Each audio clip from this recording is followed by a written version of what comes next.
হাতে মাত্র কিছুক্ষণ সময় থাকলেই এই অমৃত স্বাদের পাউরুটির ডেজার্টটা তোমরা বানিয়ে নিতে পারবে, যা বানানো একেবারেই সহজ আর খেতে তো ভীষণই সুন্দর হয়। ছোট থেকে বড় যে কেউ খুবই পছন্দ করবে। নমস্কার বন্ধুরা, আমার আরও একটা নতুন রেসিপিতে তোমাদের সবাইকে স্বাগত জানাই। এই রেসিপিটা বানানোর জন্য আমি এখানে 4 পিস আটার ব্রেড নিয়েছি। এরপর একটা একটা করে ব্রেডের স্লাইসগুলো নিয়ে ছুরির সাহায্যে সাইডের ব্রাউন অংশগুলোকে বাদ দিয়ে দেব। আমি এখানে আটার ব্রেড নিয়েছি, তোমরা চাইলে অবশ্যই ময়দার ব্রেডও নিতে পারো, আবার চাইলে যে কোনো ধরনের ব্রেড নিতে পারো, ব্রাউন ব্রেডও নিতে পারো।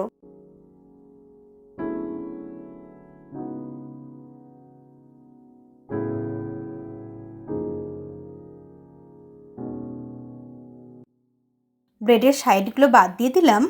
একইভাবে সমস্ত ব্রেডগুলোর সাইডগুলো কেটে বাদ দিয়ে দিতে হবে।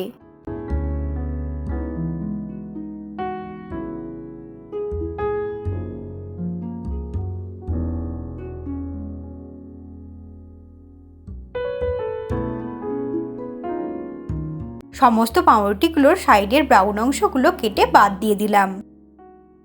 এরপর এগুলোকে একটা সাইডে রেখে দিচ্ছি। তারপর একটা কড়াইয়ের মধ্যে নিয়ে নেব 1.5 কাপ জল।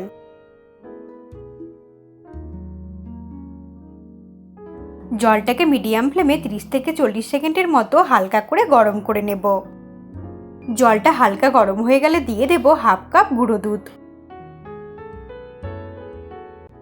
এরপর ফ্লেমটাকে মিডিয়ামে রেখে জলের মধ্যে গুঁড়ো দুধটাকে খুব ভালো করে মিশিয়ে নেব।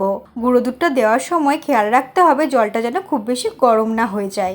জলটা খুব বেশি গরম হয়ে গেলে গুঁড়ো দুধটা দেওয়ার পরে দলা পাকিয়ে যাবে, তাই হালকা গরম হতে হতেই আমুল দুধটাকে দিয়ে দিতে হবে। আমুল দুধটাকে জলের মধ্যে খুব ভালো করে মিশিয়ে নিয়েছি। এরপর নাড়াচাড়া করে দুধটাকে একটু ঘন করে নিতে হবে।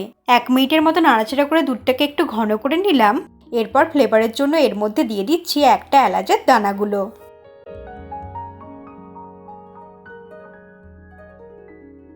এলাচটাকে দুধের মধ্যে একটু মিশিয়ে নিয়ে দিয়ে দিচ্ছি মোটামুটি 2 চামচের মতো চিনি। আর দিয়ে দিচ্ছি স্বাদটাকে ব্যালেন্স করার জন্য একদম অল্প একটু লবণ।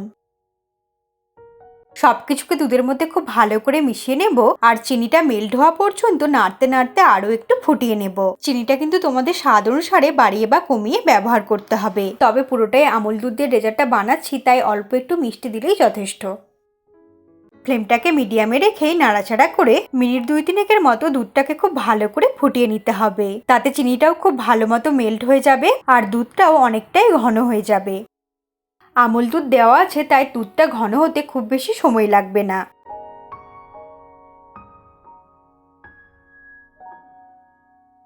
3 মিনিট হয়ে গেছে, দুধটা খুব ভালো মতো ফুটে গেছে আর আগের থেকে অনেকটাই ঘন হয়ে গেছে।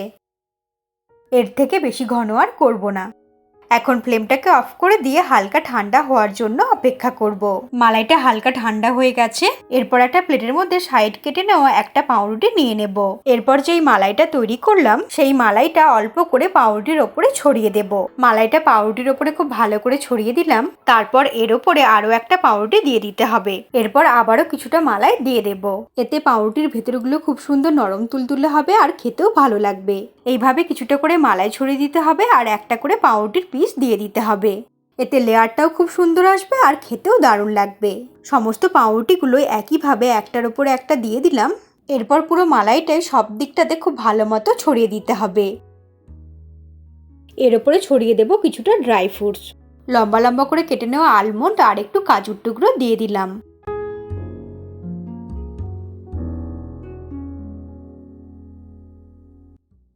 আর এর ওপরে অল্প একটু পেস্তা গ্রেট করে দিয়ে দিচ্ছি।